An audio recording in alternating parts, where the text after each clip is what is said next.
Let's go, people. Mic check. 1 2 1 2. Mic check. What the fuck was that? I heard that What was too. that? Well, it's some creepy shit going on before we even start. Oh shit.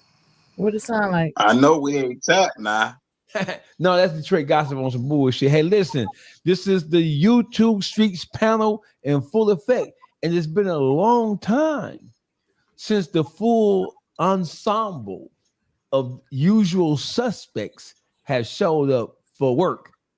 I'm really only talking about one person, though. You feel me? What up, though? Yeah.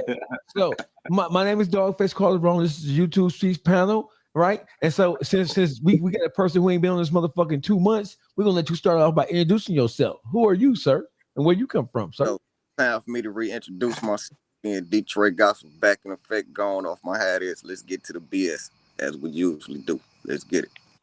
Okay, and we have everybody's favorite uncle, aka the Beat Factory 313, aka Uncle Juice. What up, though? Tap in, y'all. Hit that like, comment, subscribe on all our pages, and make sure y'all go follow that the newest member, Baby Dial's page. You feel me? Right. Speaking, that's a perfect segue. Should we make Boogie go last? See, as the moderator. Yeah. No, hell no. Hey, listen. They said my new job is being a stripper since I got us on here late tonight. I keep telling them, I'm like Tommy, I ain't got no job. Time to go to work. Public Figure Boogie TV's in the building. And last but not least, it is the newest member of the panel. And out of everybody, it's nocturnal time. So arrogance when arrogance presents itself. The only person who has a picture of themselves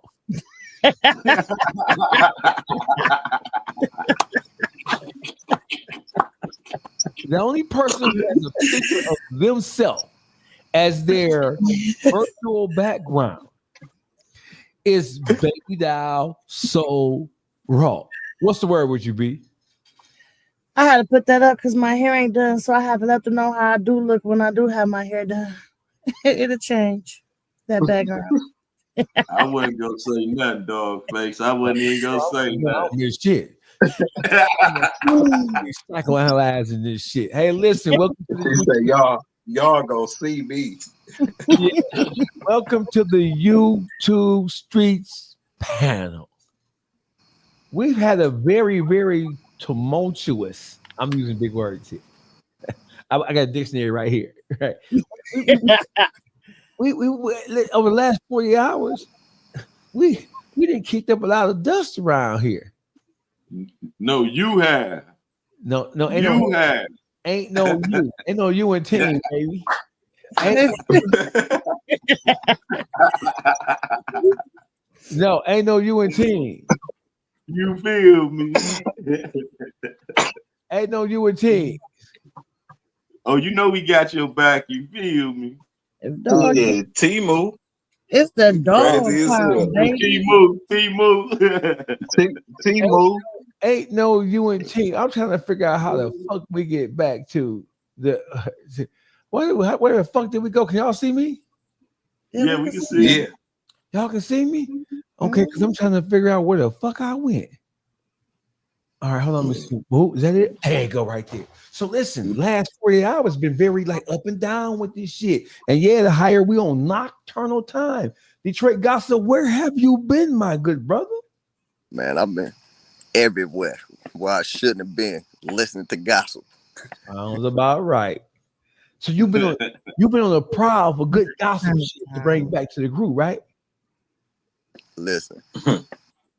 Man, I don't even know where to start. There's so much motherfucking gospel going on. Hey, listen. It just so happens that we are so the YouTube we have Detroit is on fire, and it just so happens that we have made national news at least 3 times in the last week alone, and it's a shame. It's not been because of anything positive.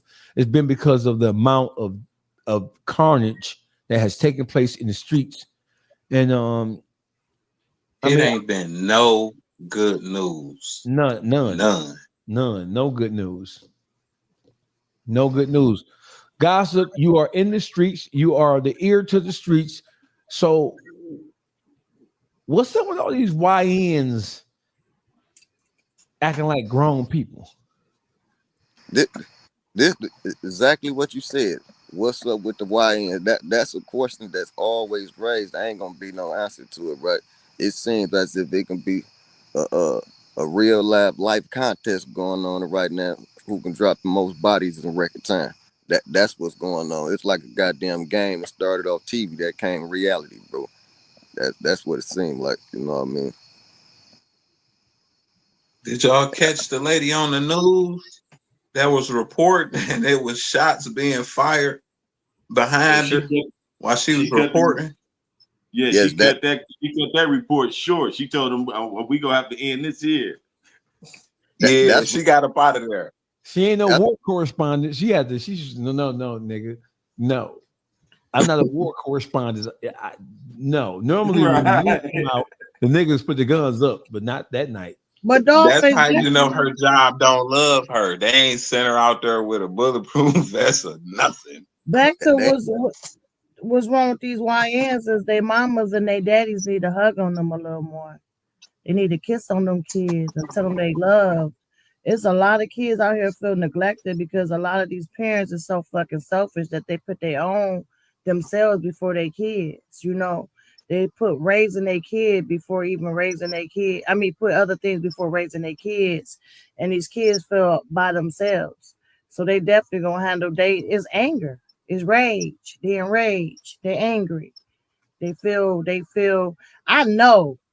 Because I'm an orphan any myself. Well, my mama gave me away, but I thank God I had God. But I know my sisters and my brothers, like my brother in prison right now under the jail. You hear me? My sisters and them, they in and out of jail. It's all rage and childhood traumas is real out here. So it's about these motherfuckers loving on their kids, kissing on these kids, and letting them know they do mean something. They are here. Some kids act out just because they want to be seen. What they say, bad publicity can always be good. They feel like anywhere it goes, if I act bad, maybe somebody show me some attention, you know. So it's just attention seeking to me. I mean, and they lashing out. You got a group of bad kids. They ain't love by each side. They just lashing out on each other. One thing what's going on though nowadays, the parents and the children so close of age, right? They not raised if I am the mother, I'm the father. When you talk about somebody that's like 14 to 13 years age gap, that's brother and sister age. So they raised them like this is my homeboy and this is my homegirl instead of parents. So the same bullshit they was on, they giving it to their children as if they the homeboy or the homegirl instead of the daughter and son. That's a fact. It's definitely generational. It's just a generation curse that's going on because you got a lot of parents like, I'm not going to treat my kids the way my parents treated me, and that's how they become their friend, and that's how they lack certain morals, values, or principles because the way they were treated. And then like a lot of people is so crazy because a lot of people is so hush on what the real big problem is. People never want to talk about child molestation. You get what I'm saying? That makes a motherfucker a killer. You get what I'm saying? That's deep, and people are so hush on that. And you got family that know that a certain person is a child molester, and they want to keep it hush, so they sweep it under the rug, and that makes that child feel some type of way. That makes that child feel hatred and don't respect and lash out. A lot of these kids that's angry, I'll put my bottom dollar on it, that is because it's molestation somewhere where they've been violated, in some type of way. You got parents taking their anger out on the kids, punking their own fucking kids, treating them and beating the fuck out of, like we were just speaking on a certain person that did it to their own, mad at one person and at an adult and want to take it on their kids. You beating on your kids because your light bill can't get paid, or you mad because you had this kid, or you mad because they mama ain't shit or they daddy ain't shit. These kids are suffering, is taking on a lot of consequences that they don't deserve. And it's not fair. It's not fair to these kids. These kids is not being loved properly. I'm not trying to give a pass to a child, but kids don't just come out and be hated, be hateful. This is what you're taught. Because a kid is born automatically innocent. So whatever's been instilled in them is a product of their environment. There's so much hate is a generation curse. And they keep it going. They ain't loving these kids properly. You hit it right there, that with the they being taught they prodigy of their environment. See, today's society, even the ones that do got their parents in their life, today's society promoting the violence. They don't promote drug dealers, they promote killing. You want to be recognized in today's society out these YNs, you got to be a killer. You got to be doing that, because it ain't just affecting the inner city, and that's why I'm saying it. Because it's coming from the suburbs too, and they coming from a 2-parent household. So it ain't just that they ain't getting no love. Some of these kids are getting the love they want. You got the kids from the suburbs shooting down to the ghetto, want to be part of the ghetto and do ghetto activities with their cousins and friends and shit. So, it's a new fad. They done made this violent shit a fad, man. That's how these guys getting the record deals and all that. If you want a record deal, what you got to be doing? You got to be living the life you talking about on your music, or you not go get that deal. You feel me? That's just the setup for that's what's happening in today's society. That wasn't going on in our generation, but each generation have a new outlook on life, on how they do things. You feel me? You tuned into the that's Two Streets panel in full effect. You know what it is. Uncle Juice, Beat 313, Public Figure, Boogie TV, Baby Doll, So Raw, Detroit. Gossip is in the building. Boogie, you were saying? It's exactly what Uncle Juice said. It really started with this music nowadays. That's really the fuel that's pushing it along. Think how we think we gonna make it in life. Either hooping or rapping or playing football. We don't think about being no doctor, no lawyer, none of that. We think about playing ball or rapping. And when it comes to the rap, we already see what's being fed down the line. In order to make it to where you going the fast way, and I seen it, and it come from people that's straight up and down, live the good life. They just good at their craft. When you get to a certain point, you want to make it fast or you want to make it slow. The fast way is join the game. That's going to be your faster way in through the door. We know some rappers who became Bloods and Crips well in their 20s, all because of the rap game, though. Not because that's what they was into. They just wanted to make it faster. And they adopted everything that came with it. I disagree. Being on drugs. I disagree with that's not I can understand that's not this. I'm telling you that's not this. That's not this. Coming from that's not this. So we're talking about every kid not treated bad or go through. I know where we come from, but I know some hell of a parents, and it's just the way we want to live because of what we see on social media and what we want to be. And I'm telling you, and sometimes it's that simple. And just because kids come from a 2-parent home don't mean that home is good. That home ain't good. It's just too. It could be two fucked up people together raising kids, and sometimes some shit is genetic. Some shit be genetic too. You got to be careful who you lay down with and who you having kids by. But these nowadays, it ain't got nothing to do with trying to get on. I mean, get on faster. I don't think it's going to be the rap game or basketball. I think it's the dope game. Kids that want to get fast money is scamming in a dope game. You get what I'm saying? That's they fast money. It ain't got shit to do with rapping or playing basketball because these kids don't even go outside to to even exercise or want to play fucking basketball. These kids are stuck on a fucking computer somewhere watching YouTube. I can understand the rap videos, yeah, they promoting bullshit. True enough, but that's an outlet. But it starts somewhere. They're just part of it. It started at home. It started home. It started at home, then they gotta get out the house and go to school, and people in school, niggas in school making fun of you because what you don't have, and then you not with the hottest fashion and shit like that. This is anger instilled into these kids. It is people a kid just don't hear music and say, "Oh, I want to be that." No, that's just they hear the story, the backstory to this of why a nigga became a fucked up person, and they say, "Oh, I can relate to that, so I'm gonna do what he did." We ain't saying they just listen to the music. The music is guiding all of them as a whole, so they seeing this as a fab, so it's a group thing. It ain't just a single person. They saying this what everybody doing. This the end thing now. Catching a hat. You hear them all saying, "I got to catch me a hat." You ain't got no hats. They making it. They follow every trend. They follow every trend. Every last one of them. They don't miss a trend. Listen, we sitting here talking. They don't miss a trend. We sitting here talking about kids, right? For the most part, these kids have no childhood. They don't even know what a kid is because you got to think the grandma's only 3 years old right now. Facts. So the grandma 33 years old with a daughter that's 17 and 15, and she having a child that age. So where did childhood even come in at? These guys catching bodies at 12 and 13 years old. They ain't been outside playing no kid. They ain't trading no video games, none of that stuff. They don't know what a kid is. So they skipped from point A and went all the way to Z. Angry.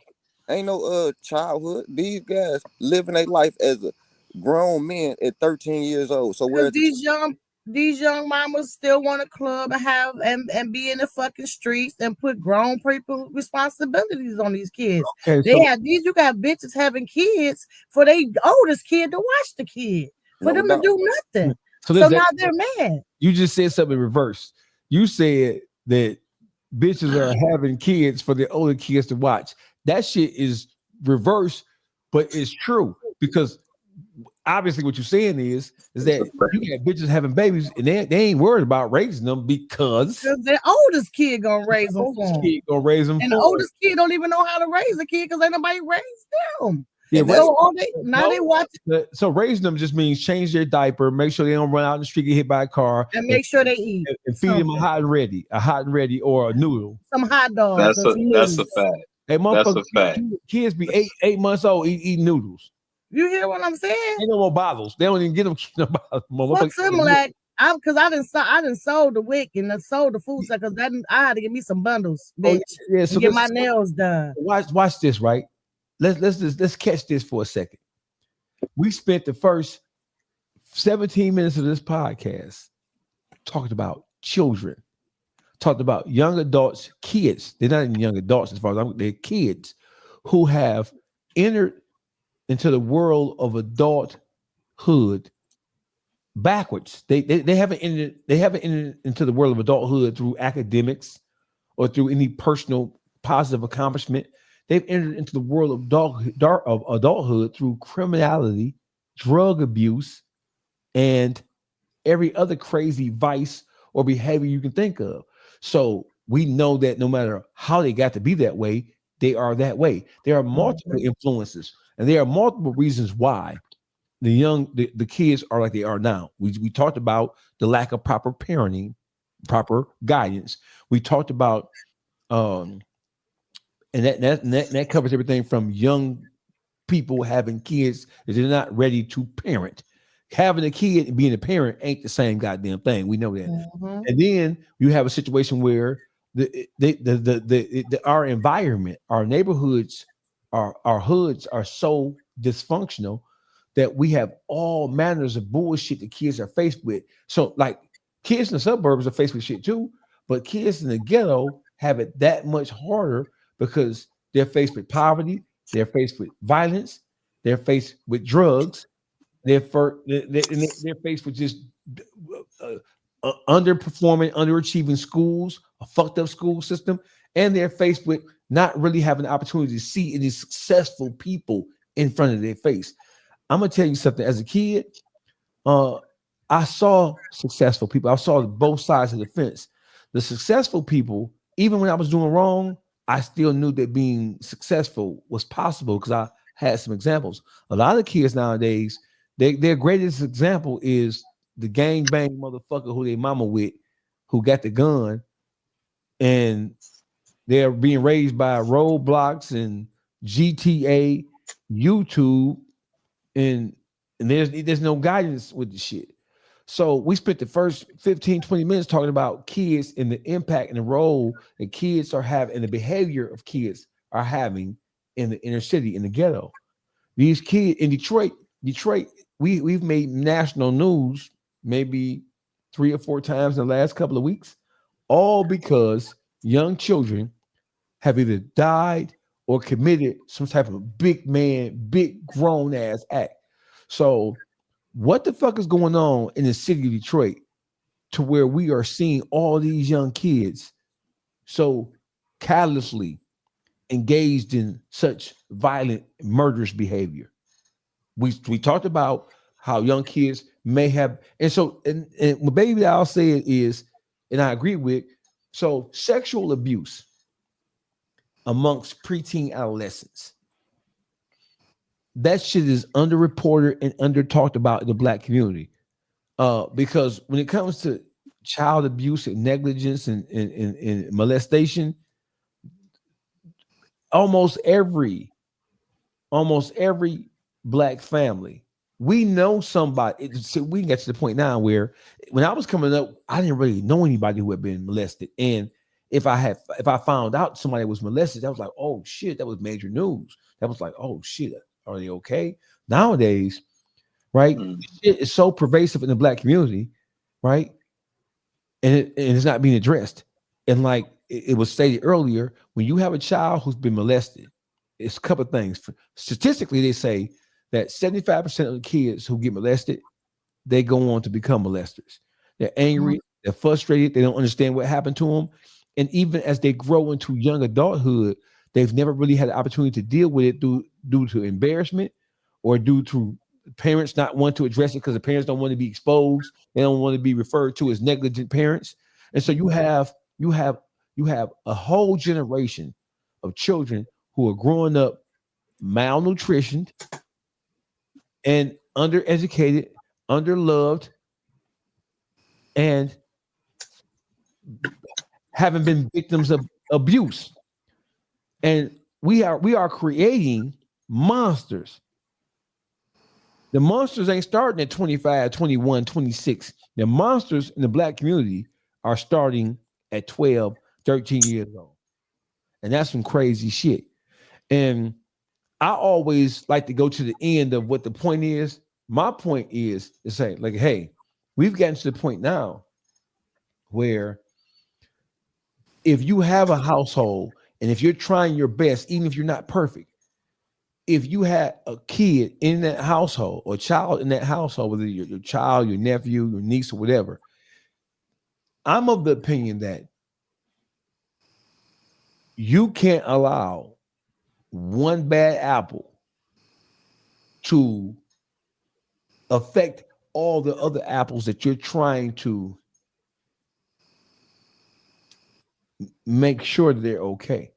So, and the reason why I say that, and I'm sorry for being long-winded, but the reason why I say that is because in the ghetto, we can't afford to take no chances.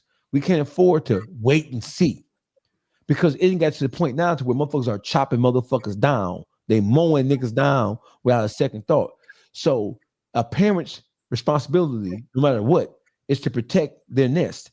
If you have somebody inside that nest or inside your household who traveling in a different direction than you're traveling, as a person who's trying to caretake the whole household, if that person is traveling in a different direction and that direction is bringing problems, is bringing beef, is bringing violence or the possibility of violence to your household, I'm of the opinion that you have to remove that seed from the rest of the household, because nowadays in the ghetto, motherfuckers are killing indiscriminately. They don't give a fuck if a nigga 12, 14, 20, 21.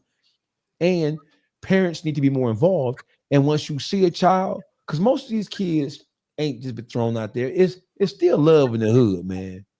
Motherfuckers are still, it's some siblings, it might not be proper love, but it's some kind of love. Motherfuckers ain't just teaching their kids to go out and be no killers and shit. Some of this shit is just kids doing what they think they big enough to do, like always. Even in our generation, we did what we thought was we were big enough to do. But nowadays, that shit, what we was doing, going out, sneaking out, going to parties, stealing the car, shit like that, shoplifting a little bit, or doing experiment with drugs or whatever. Nowadays, these kids, they little experiment is drilling and killing the motherfucker. And I'm saying, and I'm going home, going to bed. These kids, first of all, they didn't get the intellectual power. They don't have the intellectual maturity to understand that when you go out, and most of these kids doing shit without even considering the consequences of their behavior and their action. That's why you see so many family members getting shot, sisters and brothers and cousins of the kids who really doing all the drilling and killing, because they doing shit and the families, their brothers and sisters, mothers, grandmothers, they ain't got no clue about what the fuck little boo-boo was doing. So my question to y'all is, if you have a bad seed inside your household, right? What do you do with the bad seed that is maybe, probably, possibly putting the household as a whole in danger? What do you do? Juice. You try every outlet every outlet you could try to help this child. If you tried everything, even Jesus, you let that motherfucker go. Period. I'm not saying it. I mean, you ain't really consider giving up on the child. It's just I gotta love you from a distance, because everything that I done tried to help you, you ain't trying to take it in. So you just gotta let a motherfucker. Sometimes some kids just be too far gone to help. You just gotta let them do them. You gotta let them run their course. You gotta pray they don't make it. You gotta pray for your kid. Sometimes you just gotta leave their ass, let their ass go out there and pray for them. That's how I feel. My approach go be, because I was once that problem child, and I ain't gonna forget that. And first of all, I lied. God didn't give up on me. You feel me? He most merciful, most forgiving. So I feel, who am I as a human not to be most merciful and forgiving to the next human being? So especially the child that God blessed me to bring into this world.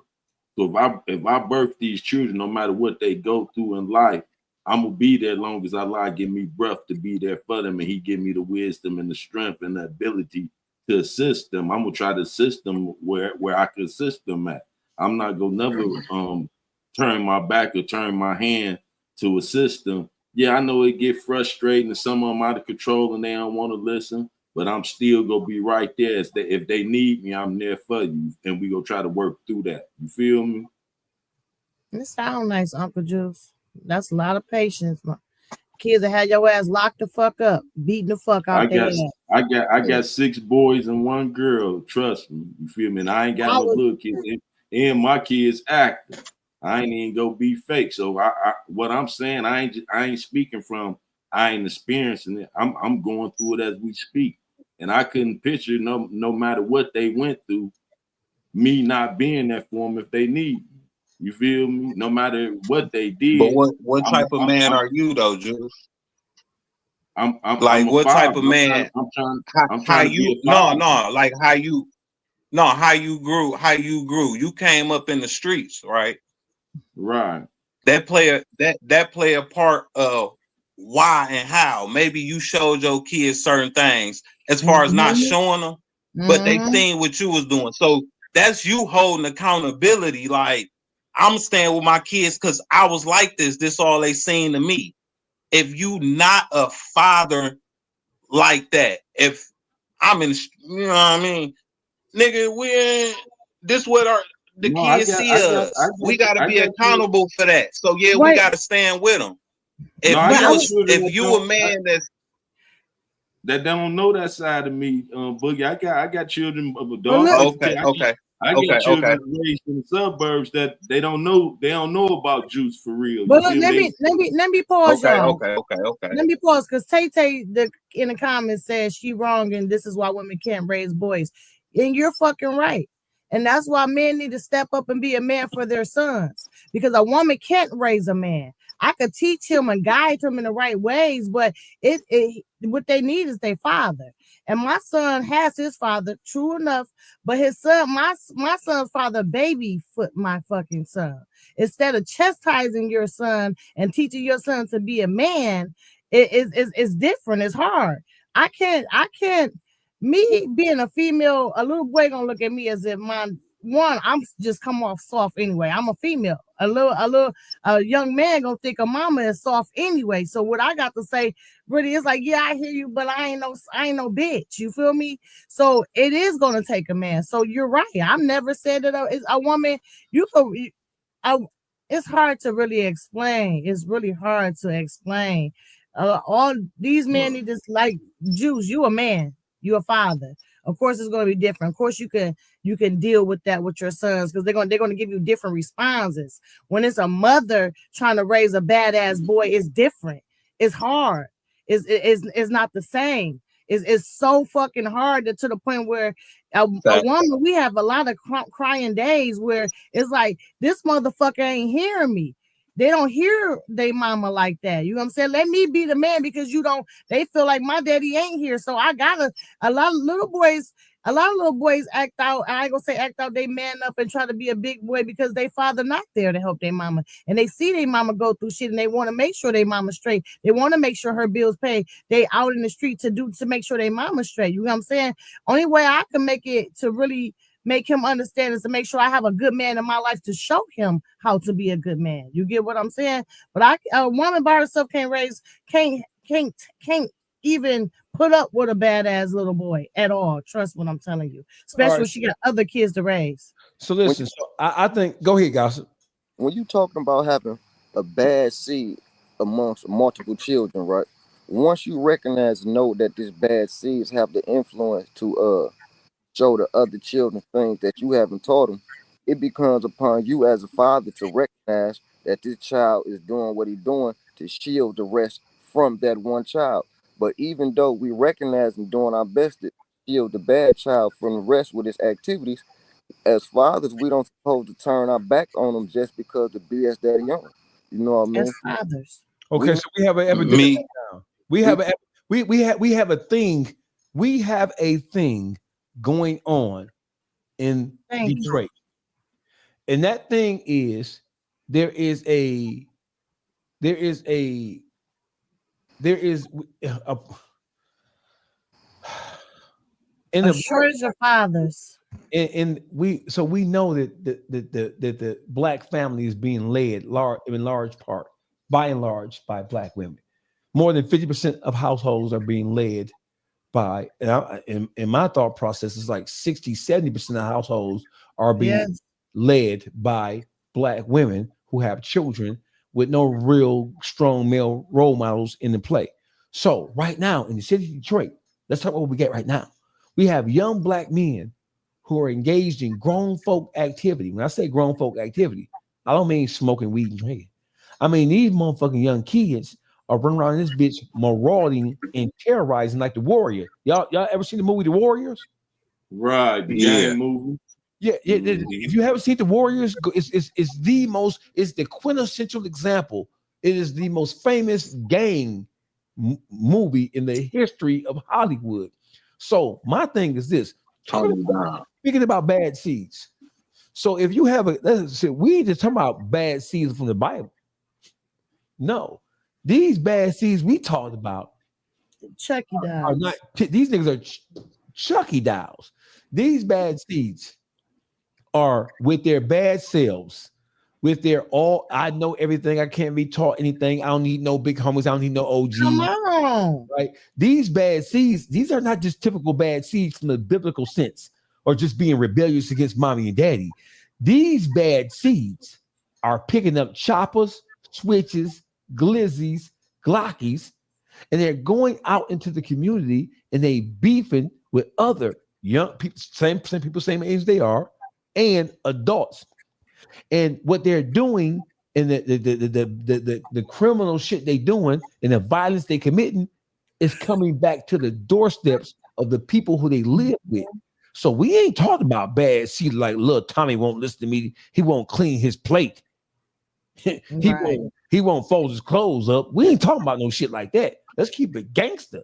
We talking about in the city of Detroit, you got a motherfucker 15 years old. You can't say shit to him because you afraid he might kill you.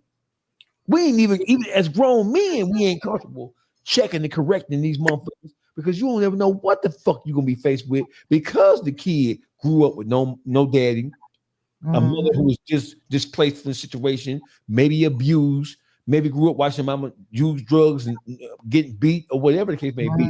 So the end result of kids being not raised properly is these kids going out and being their biggest grown self. So my question, right? We want a common sense approach to what's going on right now. Right now, we got young kids who will shoot your ass dead. So, and then the retaliation is coming back immediately. We can look at the east side of Detroit is hot as there have been more murders of kids under the age of 20 on the east side of Detroit in the last 4 or 5 months than some cities have seen in a year. So what do we do? When I say bad seed, I don't mean Tommy ain't won't do his homework. I ain't what the fuck I'm talking about. I mean, little Tommy got a switch. He's smoking weed. He playing GTA, and then he going out in the street trying to play real life GTA. And little Tommy's behavior is having an impact on the household that little Tommy is living in because the people who little Tommy is beefing with, they coming back. They don't give a they shooting indiscriminately. They don't give a fuck about who's there. So my thing is, what do you do? I'm the one who said, if you're not listening, you gotta get the fuck on. If you gotta go. If you're not listening, it's like, look, it's like as a man, and you raised your kids right. I'm not talking for the ones who show their kids this shit, because you got to be accountable and hold that, nigga, and make shit right. But if you've been a stand-up guy,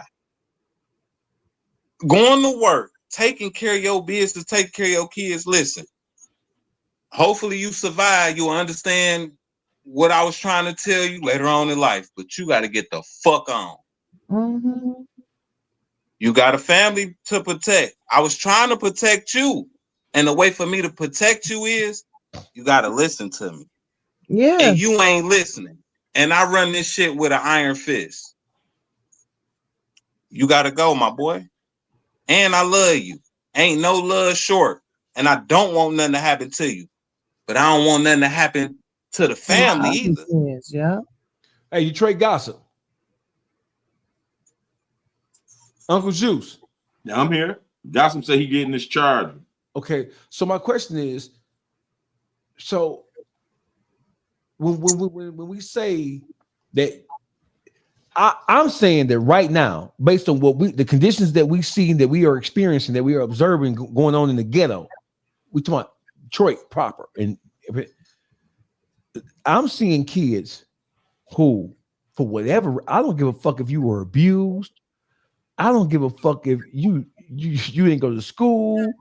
I don't give a fuck about none of that.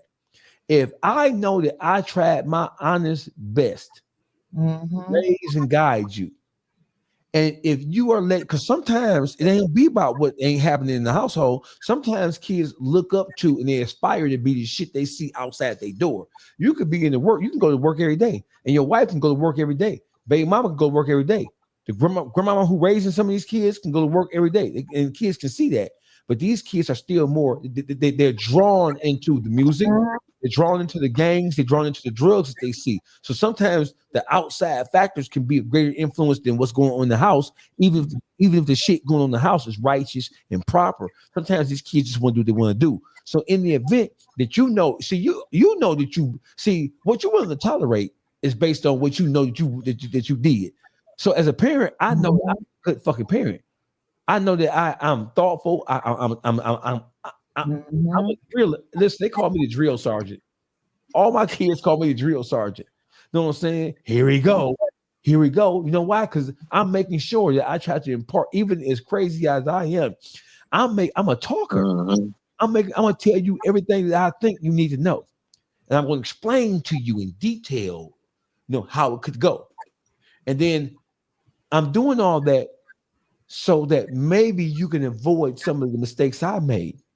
But I'm also doing it because, like my mama told me, go to school, get good grades, and blah blah blah. But she also said, if you don't do it, I don't give a fuck if you don't do it because this is my house. I got my education. I'm telling you to do it. Not see some kids think that when parents tell them to go to school, get good grades, do well in your first or second job, most kids think that the parents tell them that for them. No, nigga. Mhm. Go to school, get good grades, is because you're gonna need that education to start your young life, and hopefully your young life will turn out successful. When I tell your ass to do something, I'm giving you my best advice I can give your motherfucking ass. If you take it or you don't take it, but one thing you ain't gonna do, you little bitch, is you not finna sit around this motherfucker gang banging, shoot. I'm talking to parents who know their kids out gang banging.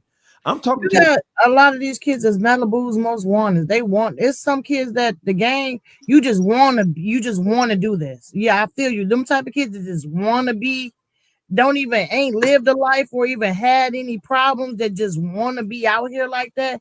Hell yeah. It's yeah. Yeah. Yeah. you. Yeah. So my Let thing is their this. ass go. So my whole thing is, so listen, I don't give a fuck if you were the worst parent in the world or if you were motherfucking Leave It to Beaver, Wally Cleaver, and whatever the mama name is. June. June and Wally Cleaver. Wally and June Cleaver. I don't give a fuck if you were that, or if I don't give a fuck if you were Benzino and Carla. I don't give a fuck. If you are doing some shit that's gonna bring trouble back to my household, I don't give a fuck if I'm in my house smoking weed, eating pork chops, and playing spades all goddamn day.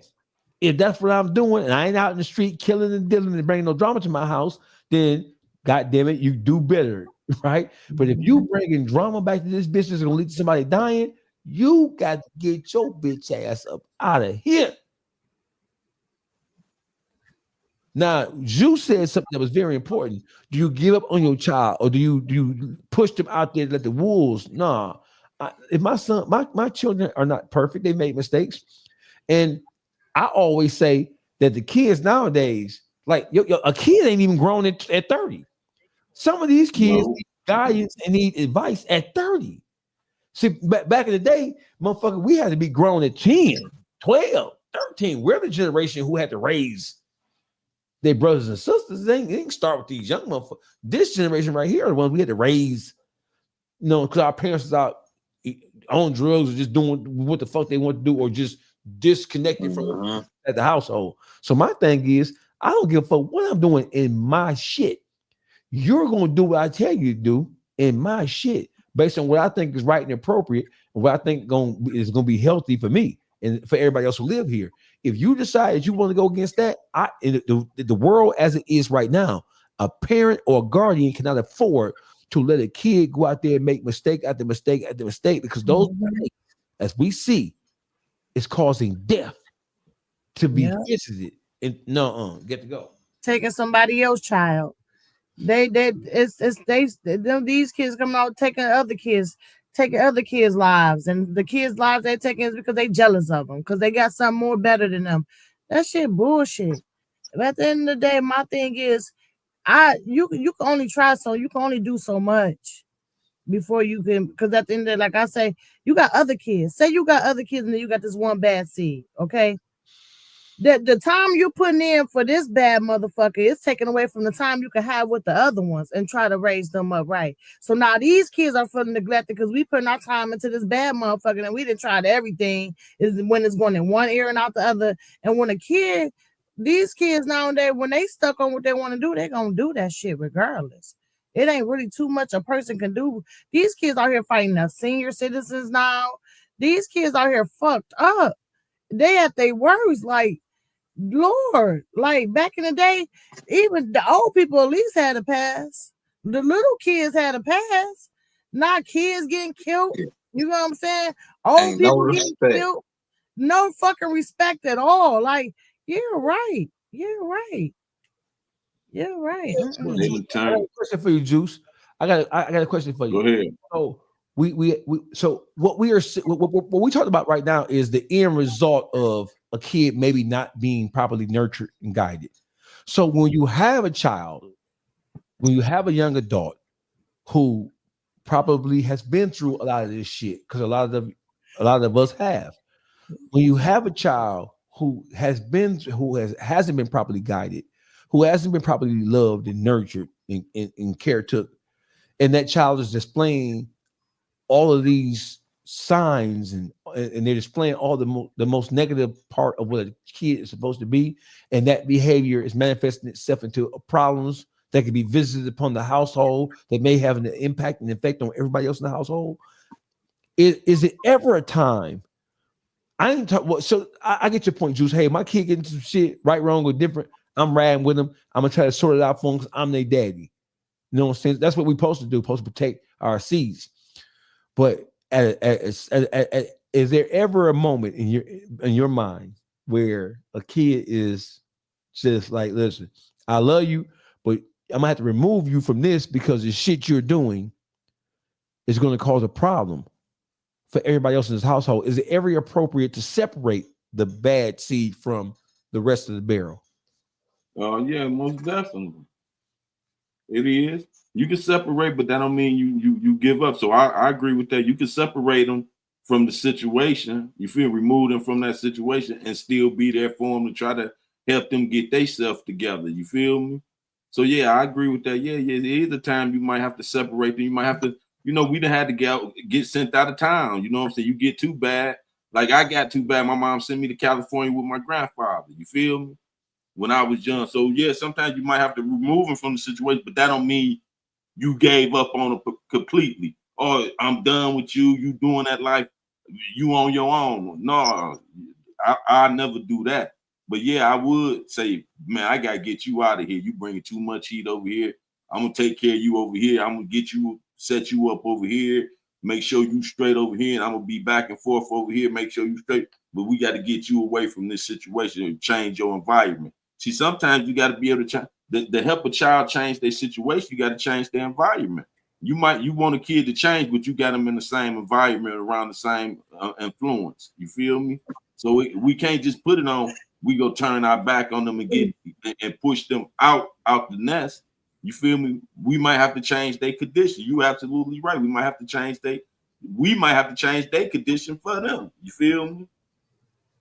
Yeah, and if they don't take to it.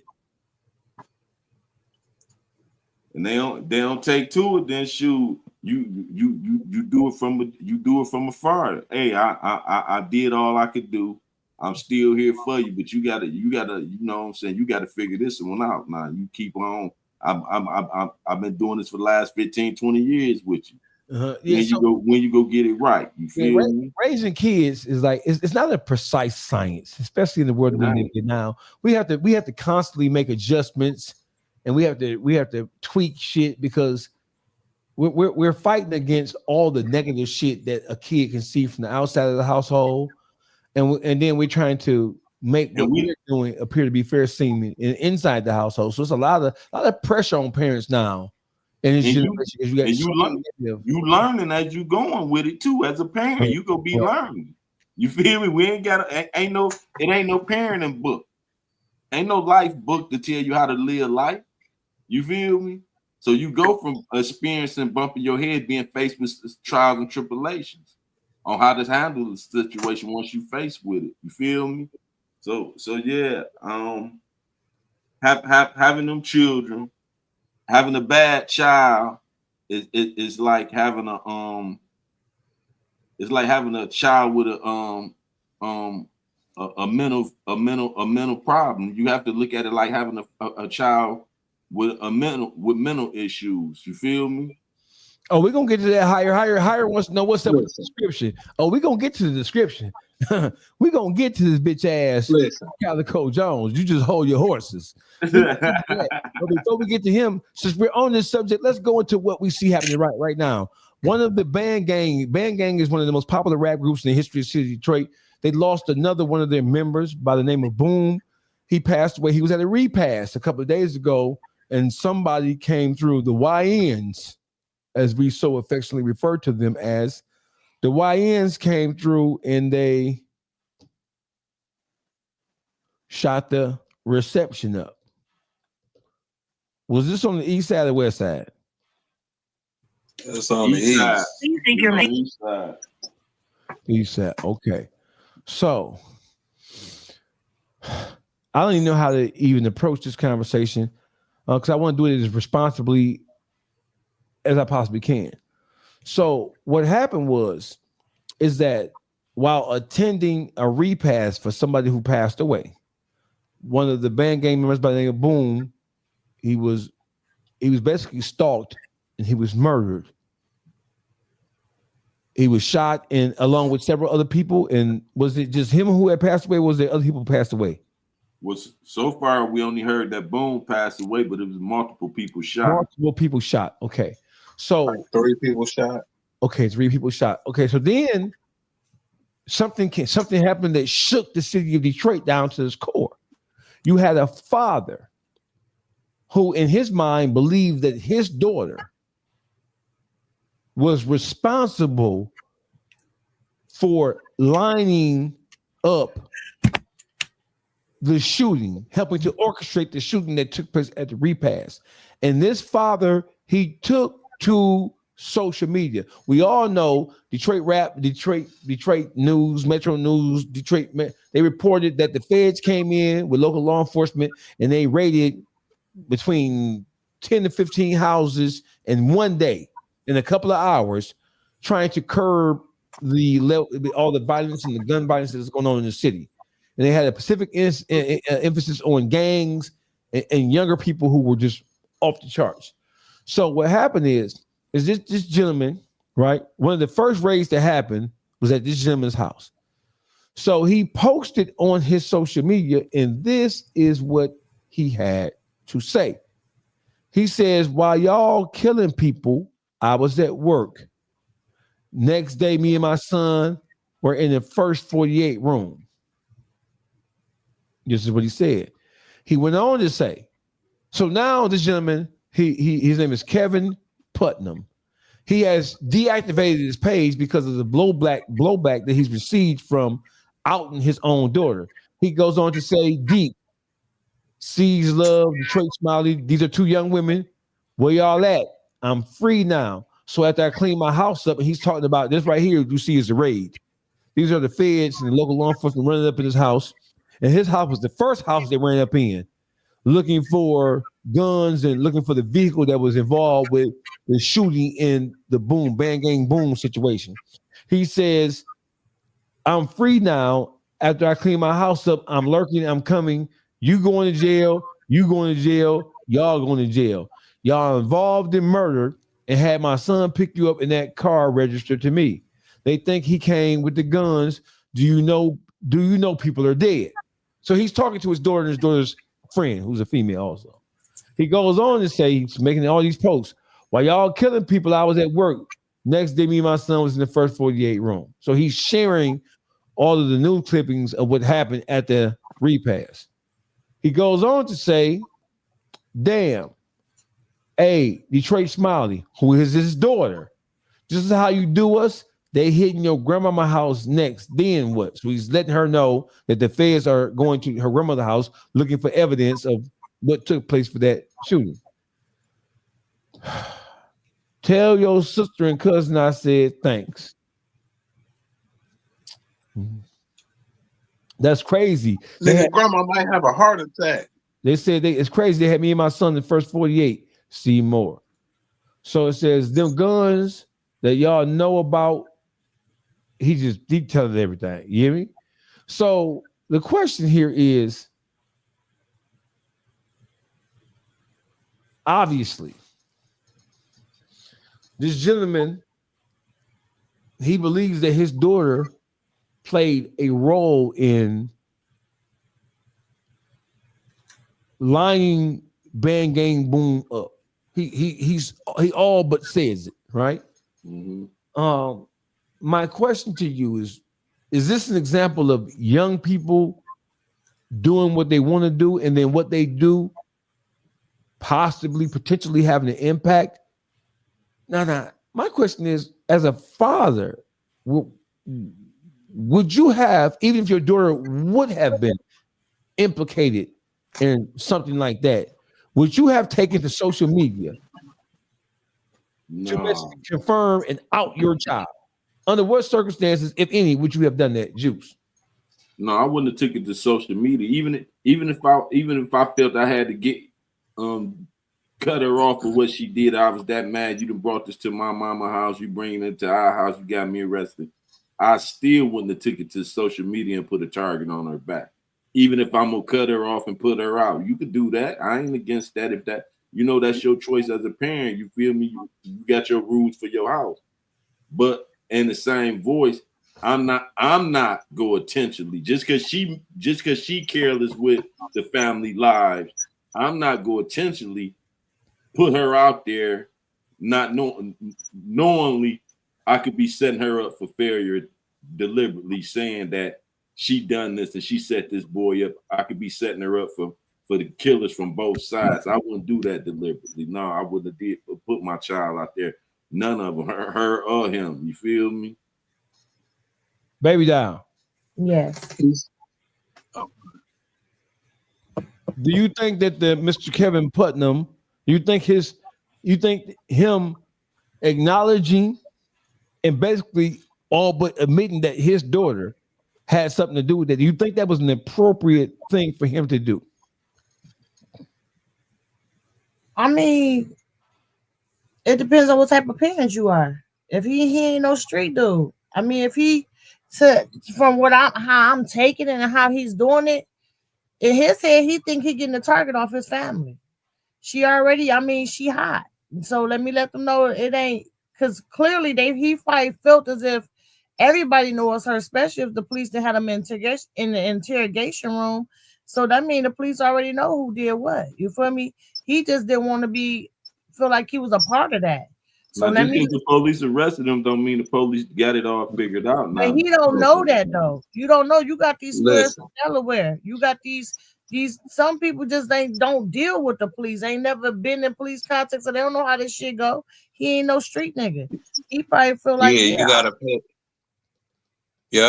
pay attention. On the post, he say you going to jail 3 times. That's all he thinking about. He not thinking that he putting a target. Let Doggy Face ask the question again. Ask him the question again, Dog Face. We getting away from the question he asked. The question is so let's look at it again. So here's the post that we're talking about. So this is Kevin.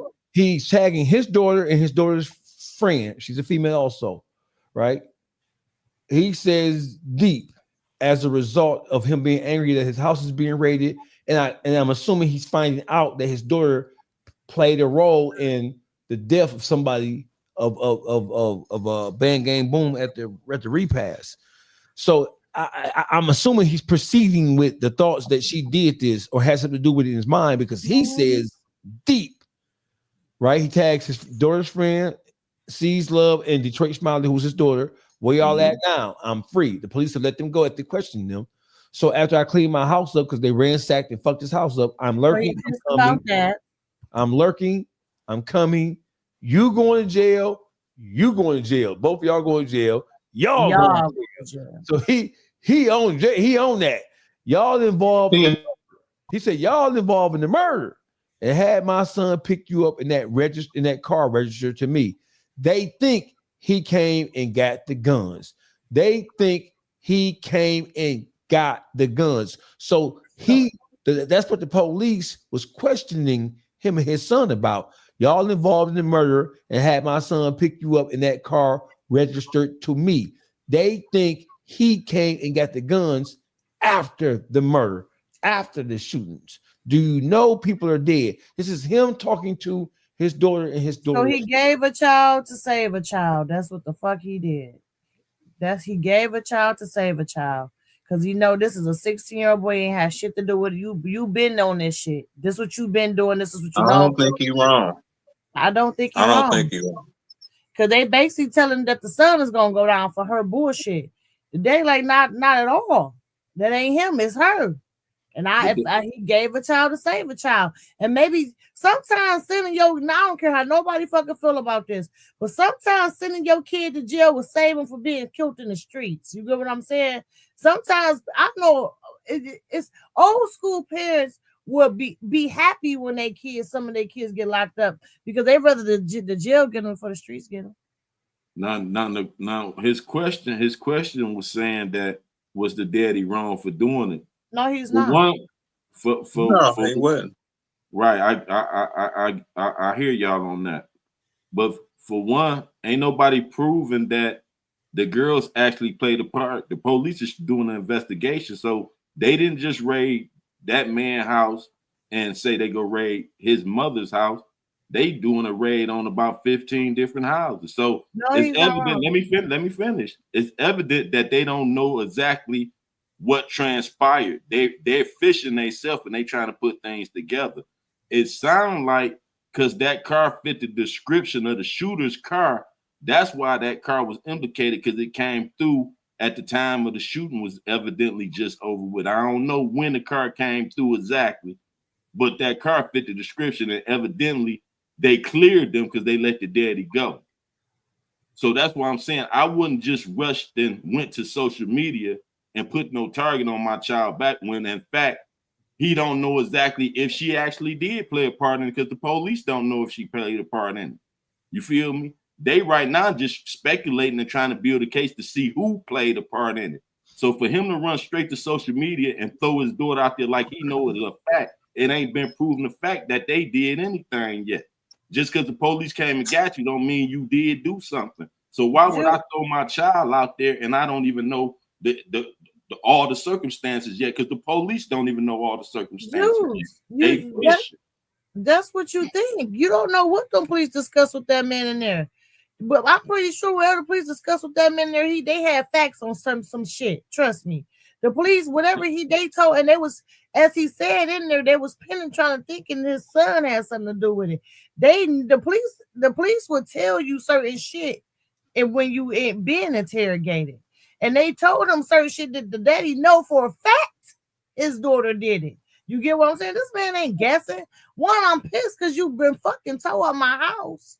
They done came in and shit, tore his house up. You know what I'm saying? So that's another thing. And then they trying to pin something on his 16-year-old.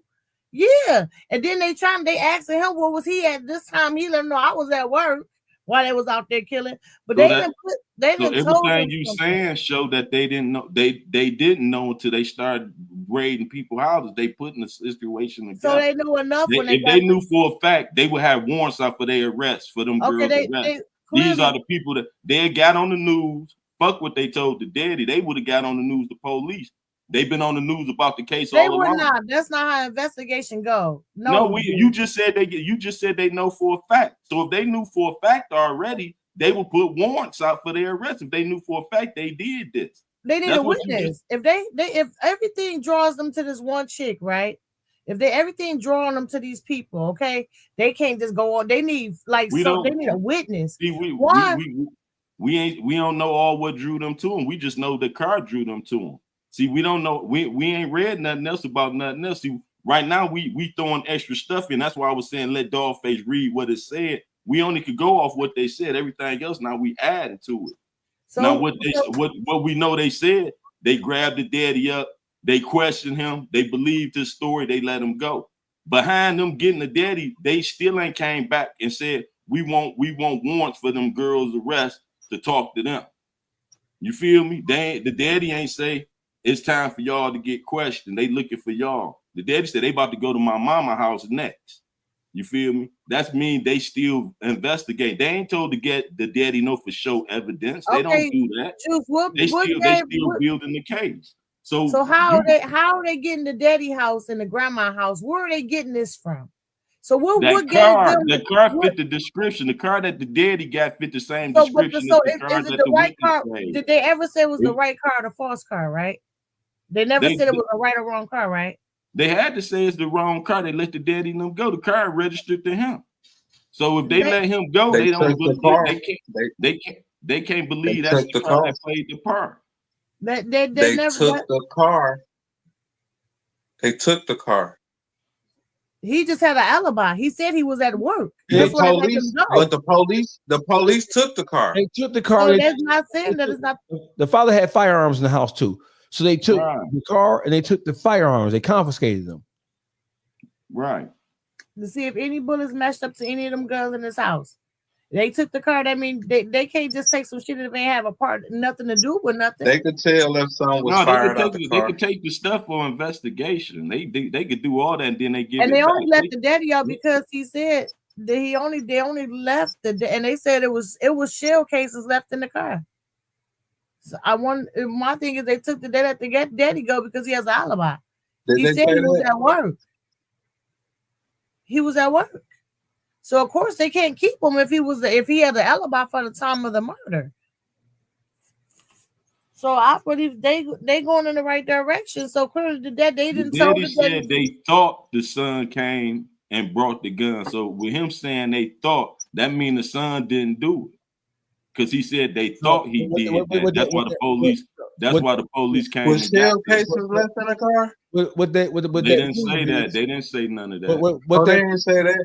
What that means is that they questioned the father in his adolescence was 16, still minor. They questioned the father and they took them both into custody and questioned them about their whereabouts and what they knew about that crime that took place at that repast. Wow. And they obviously told the son, because the son went and picked him up. Right. So the father is upset because the police obviously told him, your daughter and her friend were somehow, some way involved in this. And we think they called your son to come pick them up to help get them guns that were used to commit this crime away from that scene. So the police think that's what happened. The 16-year-old son, he didn't have to know any of that happened because he's 16. How much is he aware of? You hear me? But who? Ain't no telling what the 16-year-old said to the police. I'm sure he told him I wouldn't pick my sisters up. Yeah. My sister and her friend up. I'm Because sure. he's a kid. He's scared. He don't know what the fuck going on. That's what scared kids do. They tell it. Because that's what he was taught to do, is tell the truth. And I'm pretty sure the daddy was in there like, tell him the truth. Because you're not going down for this. And that's why the daddy made the statement. They thought he came to get y'all to get them guns away from there. So evidently the son must have said he didn't see no guns. Like the daddy probably said he wasn't there. The son must have said I didn't see no guns because he said they thought. He didn't say y'all had my son come pick y'all up with them guns. He seen to y'all with them guns. He said the police thought he did that. Okay, that's why they came and got him. Also, so everything the father is saying is matter of fact. Everything the father is saying, he's angry and he's frustrated and he's disappointed. You can hear it, you can see it in his typing, right? So the father mad as a motherfucker because he believes with his heart and mind that his daughter put his son, who's 16, in a situation to get locked up as an accessory after the fact, and put his son in jeopardy of being retaliated against because she involved them in something even unbeknownst to them. So that father's mad. And I think, I'm not saying it's right, I think he took to social media, not for the police. I think that he took to social media to proclaim his lack of knowledge and his son's lack of involvement so that the people who feel like gonna retaliate will miss them. But we also know this too, Dogface. We've both been through a lot of interrogations ourselves on serious shit. The police not telling you what's really going on when they interrogating you.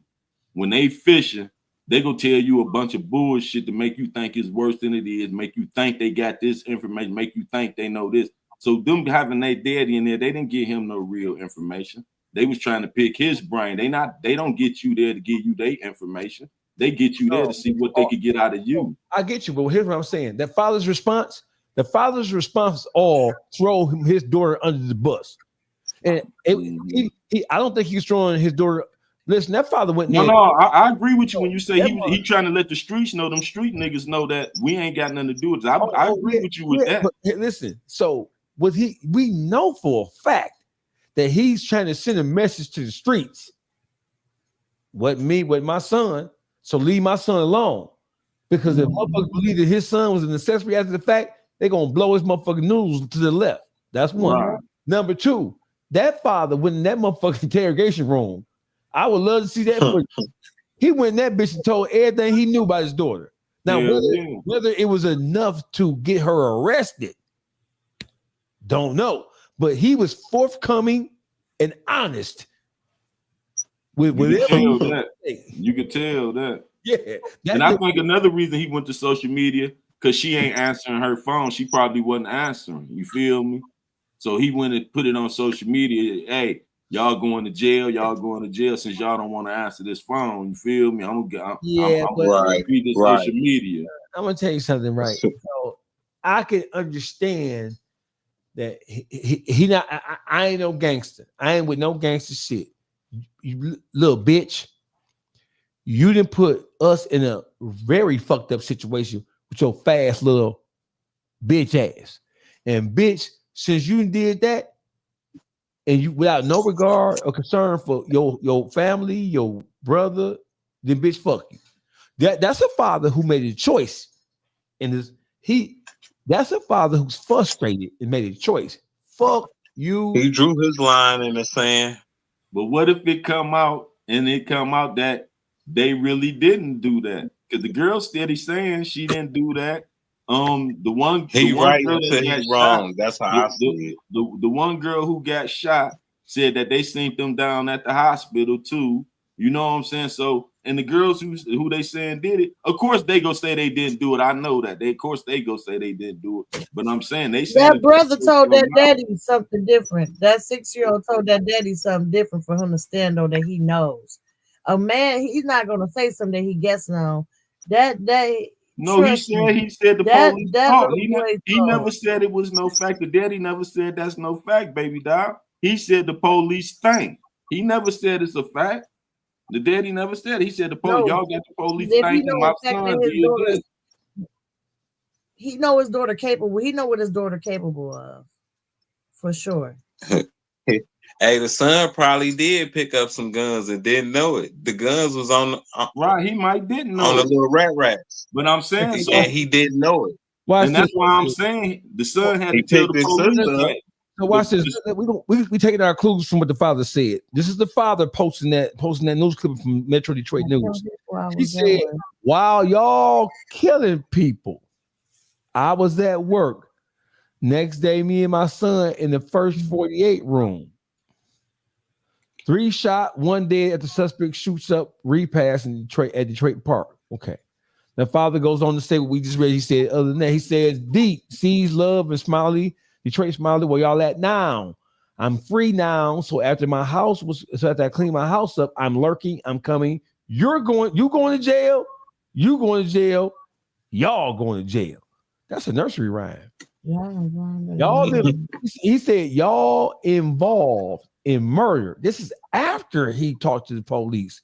So the fact that the police ain't picked these young girls up now, based on what this nigga is hinting to, just a matter of time. And y'all involved in murder and had my son pick you up in a car that's registered to me. Y'all involved in murder. You going to jail, you going to jail. Y'all, this father went in there and told everything. This nigga went in there and told everything. Is he an old man? Don't know. His page is deactivated. No. His page is deactivated. I have no clue. He said, tell your sister and cousin I said thanks. Almighty Linwood Zeke. So he's tell your sister and cousin thanks. So these girls are probably cousins. He says, type shit y'all be on. Thanks, Sees Love. Thanks, Detroit Smiley. My house is fucked up because of y'all. Jail awaits you. This nigga went in there providing all manners of information. He ain't hold nothing back. He ain't keep no secrets. He ain't keep no secrets. This nigga said, "Hey, whatever she did in the 3rd grade, he told it." This nigga said, "Them guns that y'all know about, and y'all," I can't see it. He said, them guns that y'all know about. That's an affirmative statement. Mm-hmm. This nigga went into that interrogation room and he did the gunner. Now it sounds like the police might have been the ones that had him take his page down. Did y'all read Smiley status though that she made? Yeah, I read some of her stuff. She said, my pop's a hoe, he been a hoe, and he a rat. We see he a rat. All right, let's go. Can y'all see this? A rat and a snake. All right, can y'all see this? Not yet. You on Smiley page? Yeah, we on her page. Hold on. We going to it. It ain't pulled to that. I be having to send it to myself so I can send it to, because for some reason I can't find this page. So I'm sending the links to people and then going to so it says on here, so this is Smiley's response. She says, this is 10 hours ago. I can't wait till the truth come out. Motherfuckers that know me know I ain't never set nobody up in my life. I then been around all types of motherfuckers and with all types of shit and never set up nobody to get killed or robbed. Plus, why would we set the play and stay there while they start shooting? Think, man, for real. My pops a hoe, been a hoe. He a rat and a snake. They only came to his house because my brother got me from the gas station after we got away. And they ran the place and ran in my pop's crib. Then I'm gonna go live and show everything like the real car we was in tire popped. We hit a rock at the park and it popped trying to get away. And we made it to the gas station. Once I leave the gas station, I'm gonna go live. My pop's red car never was there. That car never moved. That's a drop top. Everybody that's seen us, that they know we wasn't in no drop top. So yeah, once our name get cleared, y'all will see. Now I want y'all to keep dick sucking. Is that what that DS stand for? Yeah. You a potty mouth bitch, you. Y'all keep dick sucking. I ain't never been in no nigga beef and never will. I don't gang bang, never did, never will. So stop playing with us like that for real. And so let's look at some of the comments. We got multiple comments. It says, ain't talk. It said, ain't talk. It's got comments in this motherfucker. There you go. We on your ass, shorty. We on your ass, shorty. Someone right there calling Cam Peep the crime scanner. Flat out, I love you, cuz. So basically, the nigga involved himself in some shit that ain't got nothing to do with him. Blah, blah, blah. So it says, y'all need to get right with God. Let's see these comments, what they say. Girl, you out here setting plays. They on your head. You need to get right with God, you wrong as fuck. Well, we know people can jump to conclusions because what we know is that sometimes even something may look like something, but just because it looks like a certain thing, that don't mean that that's what took place. So do we give this young lady, it's a rat and a snake is deep. Rat and that's deep. Call your father a rat and a snake. That's deep. Is that deep, Juice? Hell yeah. If he living like that, this what you make your child feel about you. You feel me? Man, just 6 years ago, she posted how much she loved that man. Get the fuck out of here. Everybody's speaking out of anger. She lying. She just mad that her daddy put her out there like that. If it ain't true, I'll be mad too. But if it's true, I'll still be mad that you put me out there. But shit, she got to get up. I don't know. I mean, that was more to it. It's like, what would make him say that then? And he's standing up. See, the daddy speaking on what the police said to him, and that's why I keep saying we know the police get you in there. They try to scare your parents. They go tell your parents all type of stuff, and they know this, they know that, and all that, and don't be knowing nothing. They steady trying to build the case. You feel me? Because they say they know this, don't mean they know it. They fishing. Because like I said again, if they knew it, they would have been slapping cuffs on them. They have been looking for them body warrants. We looking for her right now. They start putting them on this. We looking for them all on the news when they want to put them bracelets on you for something like that. That they trying to solve this shit. They trying to get to the bottom of this shit. It's a war going on. So they want to get as many motherfuckers they can put them bracelets on off the street. So when they find out, if they knew for a fact them broads had something to do with, trust me, they'll be locking shit up. When they know they ain't gonna play no games, when they know for a fact, oh yeah, we got enough evidence. If they make up some evidence to say they did it, they would go put them bracelets on them. You know what? Right. So I got a question for you. It seems like Wayne County, they're taking extra precaution when it comes to prosecuting and charging people. Is that because of all the exonerations that are happening now? Because before I'm used to Kim Worthy kind of. You already know how they did us. How they do us. Why is Kim Worthy being so gentle when it comes to this shit nowadays? She never was gentle. That motherfucker was No, because it's what you just said. Because it's a lot of that. A lot of people been getting back in court and all that, so they want to make sure they crossing their T's, dotting their I's. Nah, you know. At first, she's like, your name came up in something. You got to prove your innocence. They gonna lock you up first. They ain't gonna wait to get all the evidence. Them exonerations got her kind of shook right now. That pocketbook, they hitting that motherfucking pocket, hit your hip. They hit your hip, making the motherfucker think twice about the shit they doing and what they got going on. Wow. Hey, let's switch speeds for a second, right? So we got that was the most important part of the conversation that we're going to have tonight, right? People thought we were going to start because people say, "Hey, what's up with the caption? What's up?" Let's say they're waiting on the feds. Oh, they're waiting on the feds to come in and strike it up. She says they scared the YN gonna get her. Yeah, they definitely scared the YN gonna get that ass, gonna book that ass. You hear me? They definitely scared that the YN's gonna put them in the pack. So the hire say, "Hey, the hire, if you're still in the building, we finna get to the description. You see the hire want us to go ballistic. We gonna go ballistic. You hear me?" It says, remember a few weeks ago. Where the hire at? The hire still in the building? Hey, the hire, where you at, man? We finna give you what you came for. So listen. So I don't think it's a secret that Boogie has geeked me up. Boogie has geeked me up. And Boogie persuaded me to speak my opinion. I didn't want to do it, but God damn it, Boogie made me do it. Out. Boogie made me do it. I want y'all to know that. The hire in the building. What's up? We got you. We going to it right now. So look right here. See, this is what Boogie make a motherfucker do. So I want y'all to listen to what I said, and this is what I said about BMF. I want you to tell me if you agree, don't agree. Leave a comment in the Dog Pound chat. Here you go.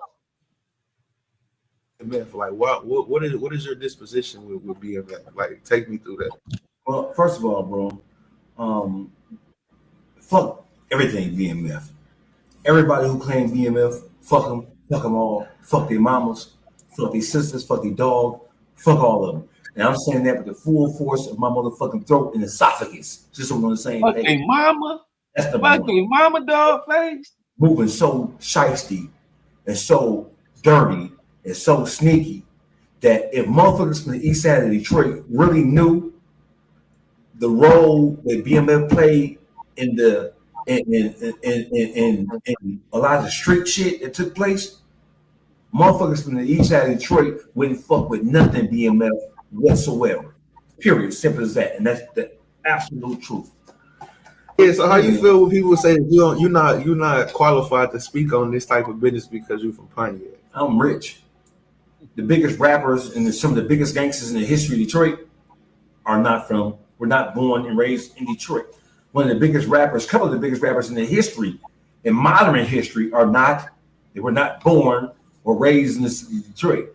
They were adopted by the city. So don't listen. That's like saying your world has to be confined to Detroit, which is where you're from. And let's take every experience that you ever had outside of Detroit away from you. Where would you be right now? How powerful would you be? How expansive would your Rolodex be if you only? Come on, man. Listen. It ain't about where a motherfucker from. It's about where a motherfucker at. the motherfuckers who be saying that shit be the motherfuckers who had a grudge with me and try to weaponize that shit. You know what I'm saying? But that's like I'm worth over $1 million easy, and I have a motherfucker who stayed with his mama in her basement talking about Detroit. What is your gripe? All right, so here's what happened. Just we're on the same page. So we had this fuck nigga, bitch ass nigga. So here's a message that was sent to me. It says, I see Calico trying to call you a ham in the comments. He got shot up back in the day in the West End of Atlanta for wearing a BMF chain, and he a BMF groupie. He only knows Meech after he went to jail because he was writing him in jail like a fag, dick sucking. LOL. I can't believe this clown ass commented anything. So listen, so I responded, hey, Calico Jones, you dick gobbler. People found that funny. I sure did. You think the streets forget about how you became BMF? Bitch, nigga. Through pen pal. You ain't a part of the mob in real life, cock blowing ass nigga, fanned out groupie ass nigga. I'm finna call 100 fam, aka Ray, and get the hood facts report on your tomboy ass. That's what I said. So I said that. The dick gobbler. I said that. I don't know why. I'm irresponsible, bro. I'm irresponsible. You know what I'm saying? The gobbler. The gobbler. This nigga was a pen pal. Nigga, you was a pen pal ass nigga. You feel me? He say he signed in the BMF in cursive. You feel me? Did I make it? They say you win, my dog. he writing men in jail and shit. You feel that he don't know? Fuck wrong with you? Yeah, I don't give a fuck about no nigga I don't know. Writing him in jail. Right, you writing men in jail. You don't even know. Hey, that's suspicious. That's diabolical. Suspicious. Ain't that diabolical? A man on the streets writing men in jail. He don't know. Right. Oh, but listen. So I posed the question, right? Blue Da Vinci, BMF official, loving my hating. Blue Da Vinci responded to this post. He said, "Dogface, hell, fuck no, he ain't from no damn BMF, and no, I didn't know him before we fell. That nigga is post BMF, post BMF, post indictment." All right, YouTube streets say Blue Da Vinci. There you have it, Calico Jones, you bitch made whole tight nigga. The YouTube streets is on your funky bitch ass tonight. Dogface, me, I said, oh man, I love it.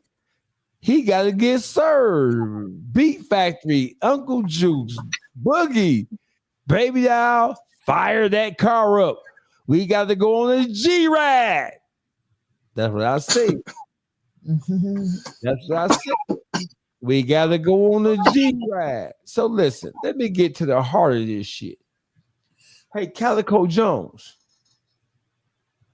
next time you hear grown folks talking, shut your fucking mouth.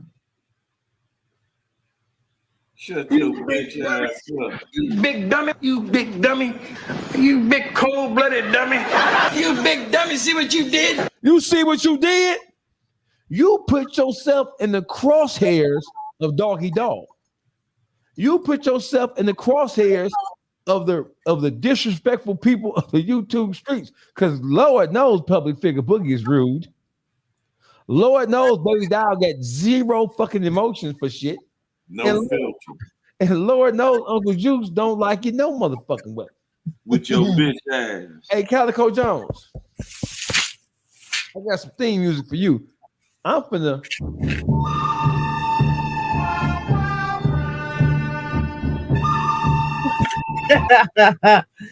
There's only one room. There's only room for one of us in town, buddy. Hey, Calico Jones. It's only room for one of us in town, you bitch ass nigga. And guess who ain't leaving? You bitch made hold tight nigga. Let's get to what you did. You wasn't a part of BMF prior to them indictments. You wasn't a part of the mob, Calico Jones, bitch nigga. I don't even know that nigga dog face. You a motherfucking lie, bitch nigga. I met you because listen, when you first started to claim BMF, you wasn't even around Blue Da Vinci. The mob had already been indicted. On the first wave. Blue Da Vinci put you in the scope. He put you down. He blessed your bitch ass in. Have you forgot we met in Memphis, Tennessee? Have you forgot that I was the motherfucker who showed you came to at 300 on Beale in Maine when I was doing the Mob Life music tour before you even took your bitch ass to Atlanta? You forgot that? Because that Swiss gang shit you was popping, that shit come out of Tennessee, not Atlanta. You was hollering Swiss gang because niggas that checked your bitch ass about hollering BMF and you wasn't BMF official. See, that's a little known fact to niggas. Mm-hmm. That's a little known fact. You bitch ass nigga. How dare you fix your little puny booger nose ass fingers to type lame? Dollface, he just needed you to put some publicity on his name. He just wanted you to do this. He wanted some type of clout. Since BMF ain't showing him no attention, so he like, okay, let me get on Dogface wagon. When he on the wagon, we just want to let him know he was a bitch. Hey, listen. Hey, what's his name? I see him threw me off with this. Hey, Calico Jones. I don't know what the fuck you was thinking. I don't know. What it was is you got caught up in the group thing. You got caught up in the comments, and you thought that because people were saying shit about me that I was gonna be affected, you could sneak that jab in. You bitch ass nigga. You thought you was gonna be. You thought I watch everything, nigga. I'm like Trump, nigga. I'm like Santa Claus. I keep a list of niggas who been naughty and niggas who been nice. The naughty side of things, Calico Jones. First of all, let's just open the conversation up to the reality of what's going on here. How did you become BMF? You bitch nigga. You became BMF because you was dick sucking, cock gobbling, ball hugging, and fanned out. You bitch ass nigga. Did somebody rob him for his chain and realize it was fake? Yes. You were so fanned out and groupie out that you run around with a motherfucking fake chain on. You got robbed and shot for nothing. And a green ass neck with eczema bumps on your shit, bitch. You call a nigga lame, but ain't you the same nigga who got your ass flamed up? You got robbed. Fake jury. Was a fake jury. You almost lost your life for what? Hey, Calico. You ain't even the real Calico, bitch ass nigga. I'm double upset at you. Because when I say Calico, niggas think I'm talking about Blackface son, the real Calico. Right. Mr. Niggas stealing niggas' names. That ain't even your name, you bitch ass nigga. You ain't I don't even like calling you Calico. I'm finna change your name, bitch ass nigga. Like I call Whack 100 Wackisha. It's time for me to anoint you. It's time for me to anoint you, anoint you. I'm just gonna call you bitch ass nigga. Hey, bitch, a old ass, joint gang ass, late in life ass nigga. You a late life hoe. Hey, Calico, how dare you? Bitch ass nigga. What nigga in a right mind? We talked about what you are a walking example that common sense ain't common. You were so enamored. You were so groupie and fanned out at what you saw going on with BMF that after they got indicted, you supposed to be a hustler, supposed to be a street nigga. What hustler and street nigga in the history of the ghetto see some niggas get indicted and then decide that they want to be the niggas who got indicted? If you're already in the street moving and shaking and the fans already on the move, why the fuck would you want to call yourself and be representing some shit that you know is already hot and on fire? That don't make no sense whatsoever, motherfucking ever. Talk to me, Caliho. That bitch couldn't get a part of BMF when they was free and shit. Listen, you like Tammy Conway, nigga. You was Pen Pal and Big Meech. That nigga don't even have a character on the TV show BMF. Shut the fuck up, nigga. You couldn't even get a character on there, nigga. Baby doll, name me a nigga. Name me a nigga that you know, and you from the trenches. Name me a nigga. If me and Juice get indicted right now, you gon' start claiming the name of us, and we just got indicted. That means if you in the street, the fans is thinking maybe we missed this nigga. Let's right. Maybe he was the rat. Maybe you never know what it was. Listen, because you know we said because we've been heavy on this motherfucking Big Meech, Tammy Conway. Hell no, he was trying to end up next to Meech, like right next to him. Why though? Why? Because listen, doing the investigation, he was. Look, you said he was a fan. You remember Eminem Stan? Mm-hmm. That's what he did. All the letters. You ain't write me back. All the calls. I don't know what the fuck he was doing, but I don't get no nigga trying to join something that just got indicted. That don't make no sense at all. He thought a plug was still around. Meech was gonna turn him on to a plug or something. Hell no, you trying to end up next to that nigga. By any means necessary. Hey, you infatuated with him. That don't make no sense to me. Remember we said another man. No, remember we said that I want y'all to put y'all thinking cap on here. Remember when don't forget the letters.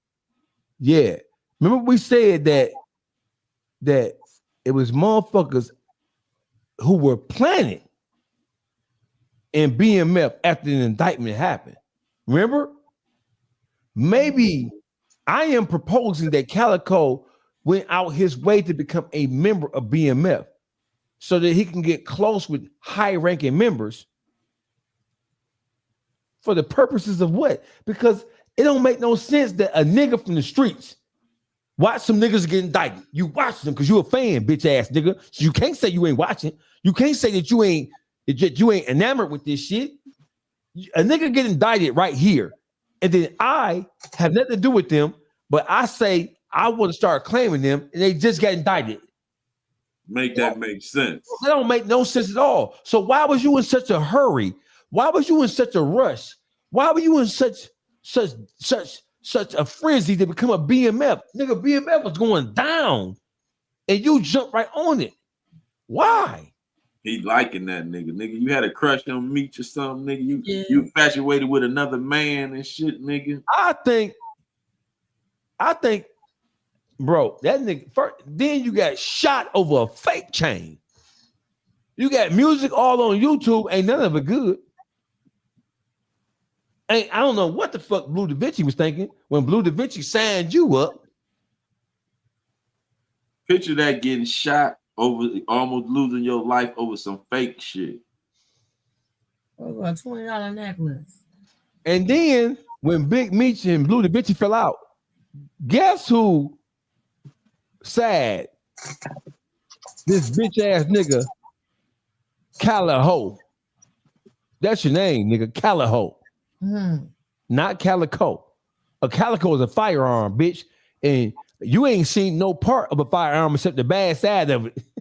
That's when you know a nigga lying, when they get the naming themselves after weapons and shit. Yeah, your name not Calico. You ain't no Calico firearm, bitch ass nigga.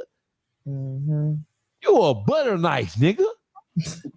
Butter cutter. Say butter cutter. Your name is Butter Knife. Your name is Butter Knife Jones, bitch ass nigga. Your name Butter Knife Jones. Your name Butter Knife. You was a weirdo. You was a whole weirdo, nigga. This nigga admiring and pen paling men. He on the streets pen paling men in prison. What type of Man, he caught shit that is nigga butter knife, boy. That nigga name is Butter Knife Jones. Hey, but you think I'm lying? We finna change your bitch ass name to Butter Knife Jones. Hold on. We finna change your bitch ass name to Butter Knife. Hold on. Man.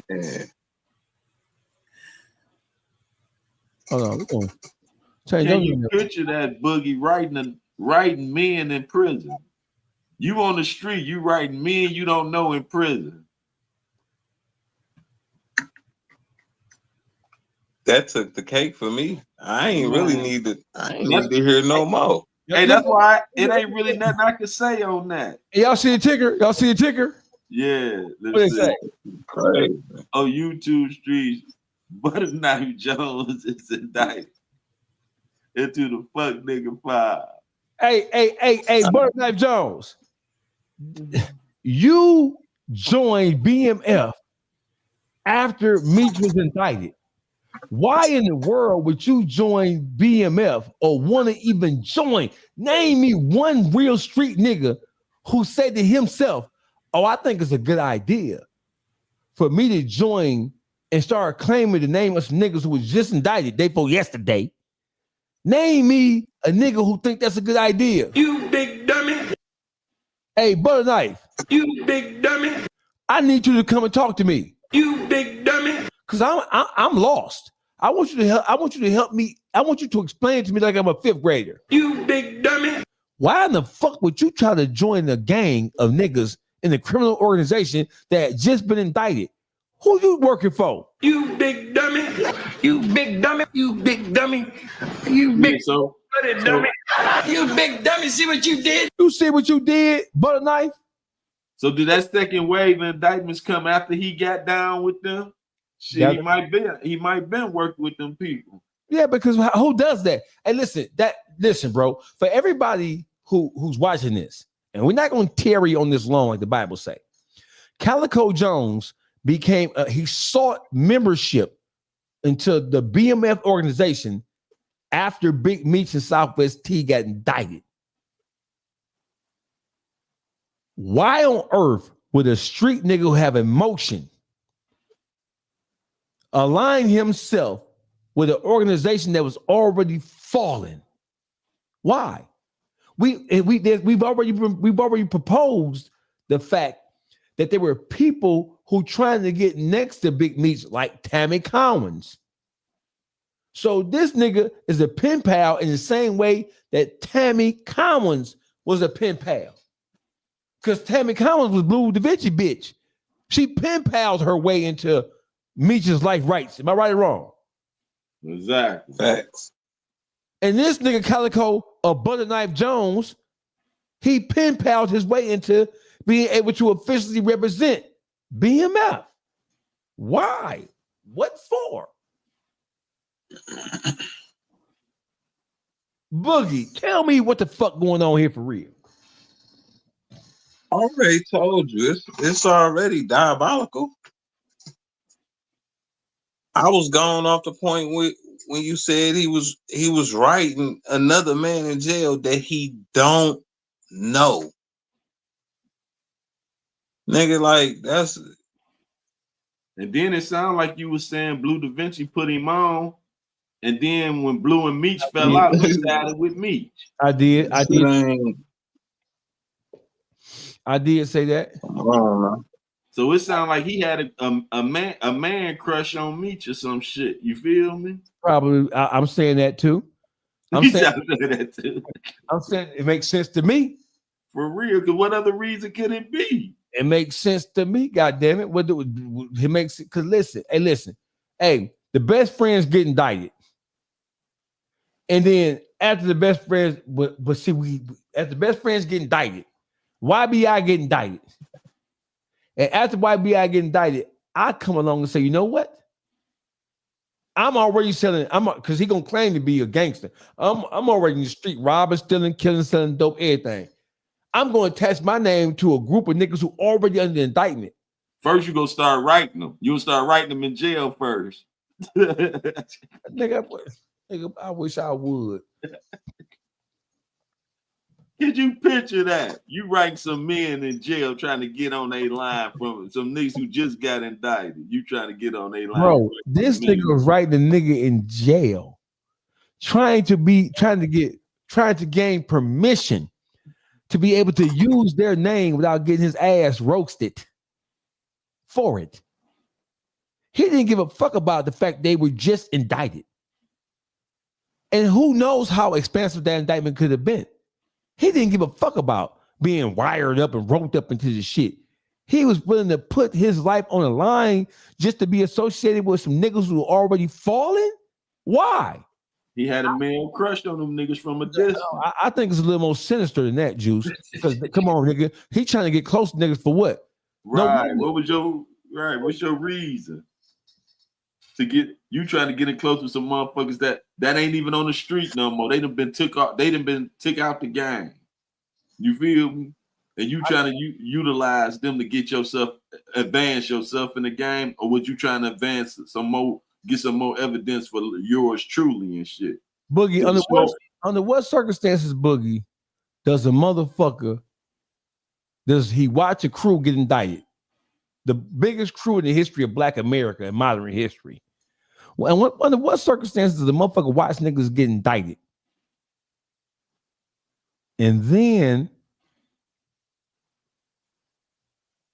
decide they want to represent the crew that's under indictment. And who knows how many other indictments were going to come after that? Why would you put yourself in the crosshairs like that? What would be your point? What would be the advantage? See, we got to look at the advantage. What would he have to gain by doing that? A second indictment show came out after all that shit. Listen, you already grown. You ain't no kid. You're a grown ass man. You already scamming and doing all the shit you do. You already moving and shaking. He got robbed for a fake chain. It was a BMF chain? Yes. It said BMF chain. That tell it all. He wanted to be down, man. I'm not changing what the fuck I'm saying. I think he was just groupied out like that. I'm telling you. That's some weird shit. You was even willing to die for a fucking fake chain. To be like them niggas. Trying to act like them niggas. Cause listen, if you die, how the fuck you gonna tell on somebody? He just wanted to be down. He was willing to die for Meech, nigga. He wanted to be down so bad. He went out buying fake jewelry to play. He trying to play a role. This nigga was in character. He loved that nigga. Just imagine hold on. It's one thing to give a nigga his flowers. Just imagine what the fucking letters was saying. You hear me? Like how deep it got. Man, I did this because of you. I really love how you did this, so I made my life like bro. Them letters got real fucking personal. You hear me? And he don't even know that man. Hey, Juice, just because I'm not gonna know who this bitch ass nigga is, but this the bitch ass nigga who put the little lion chain on Big Meech, the little Detroit lion chain. Oh, straight up. That's it. Oh, that's his bitch ass. That's him. Nah, I know who it is. Nah, dog. Yeah, that nigga got a crush on Meech, dog. They got something going on that ain't manly. And cold shit. Right. He a nigga that put he the nigga put the what is this nigga at? Don't you block me, you bitch ass nigga.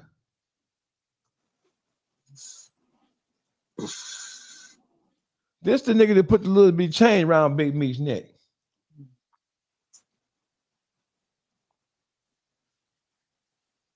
Man, these niggas some characters, man.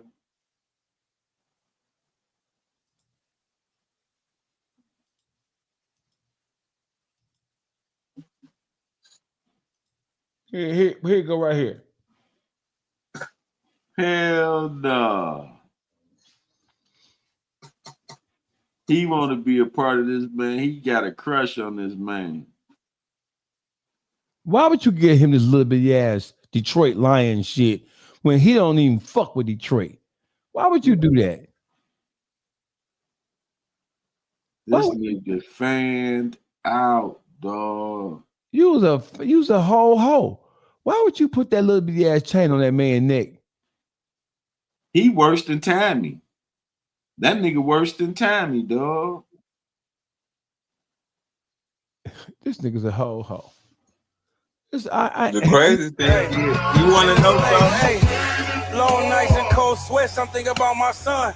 Isolated, talking to these walls. I'm 23. That's my nigga right there. Shout out to motherfucker Toledo. Y'all know what it is. Hey, listen, why in the fuck with you? Hey, Calico. Hey, Caliho. You thought you was special. Oh, you thought that was Jad Turkey? You thought that was Turk. He's a Jad Turkey ass nigga. Hey, Calico. Hey, Butter Knife. Your new name is Butter Knife, you bitch ass nigga.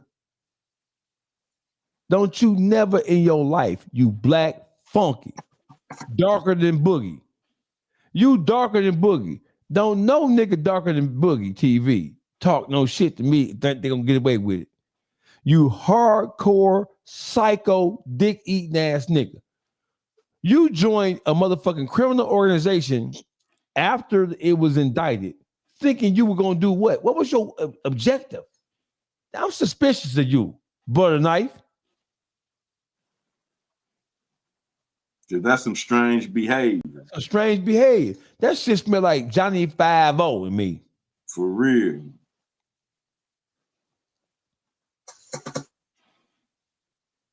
Hey, Calico, your new name is Butter Knife. And on behalf of the YouTube streets, I want to inform you that you have been hereunto inducted into the fuck nigga Hall of Fame for being a bitch ass, cur, weak, dick eating, pen paling, fuck nigga. What nigga in his right mind gonna join an organization or even seeks or wants to join a motherfucking dope crew who already just failed? Why would you want to do that? What would be your objective? What would be your purpose of doing that? Right. How does it make you a better man? Well, who you really working for, Butter Knife?